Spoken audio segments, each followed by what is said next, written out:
Energy generation has also been front and centre of a forum in Port Stephens. Locals have gathered to discuss the federal government's plans to develop a wind farm off the coast of the New South Wales Hunter region. New South Wales political reporter Julia Bradley was at the Liberal organised event in the marginal Labor-held electorate of Paterson.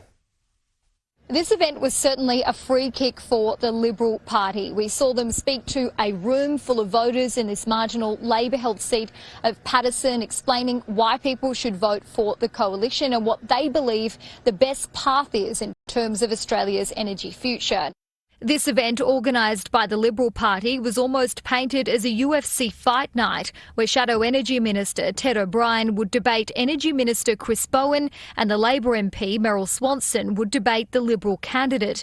But the Liberals were the ones debating themselves. Chris Bowen has invited his coalition competitor to debate at the National Press Club in Canberra, more than 450 kilometres away from the electorate. The person with whom I was meant to be here tonight to have a good, thorough, comprehensive debate was this fellow here, the Honourable Chris Bowen. The people of Port Stephens feel absolutely ignored. There's some anger in the community about Labor's proposal for an offshore wind farm. Some people say there wasn't enough consultation. There was a 65-day consultation period in 2023. The offshore wind zone is one of 6 declared off Australia's coastline. It stretches more than 1,800 square kilometres from Port Stephens to Nora Head, between 20 and 35 kilometres off the Hunter coast. We've got no clue, or feasibility studies and environmental studies. Nothing's been done. I'm against the wind farm for the reasons of the bird life, the whales, lobsters, the fishing, the tourism, everything. It's going to decimate Port Stephens and the Mile Coast. The Liberal Party talking up nuclear power. Under a coalition government, reactors would be set up at old coal-fired power stations, including at Liddell. They've talked up gas and vowed to end the offshore wind proposal if elected. Some locals are not convinced energy costs would be lower under Peter Dutton.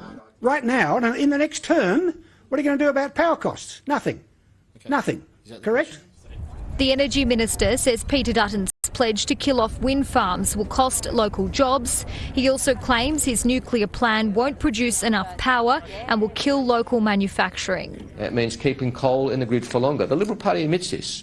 They say, yep, we're going to keep the coal-fired power stations open for longer. Now, that's terrible for emissions, but it's terrible for reliability and it's terrible for costs. I very much welcome a debate about the competing plans for energy prices that will be put before the Australian people at the next election.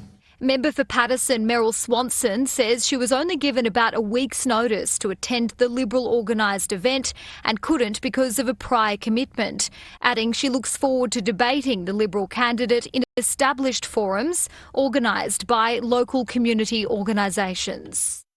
Labor held the seat of Paterson on a margin of 3.3%, but following a redistribution, its hold has weakened to about 2.3%.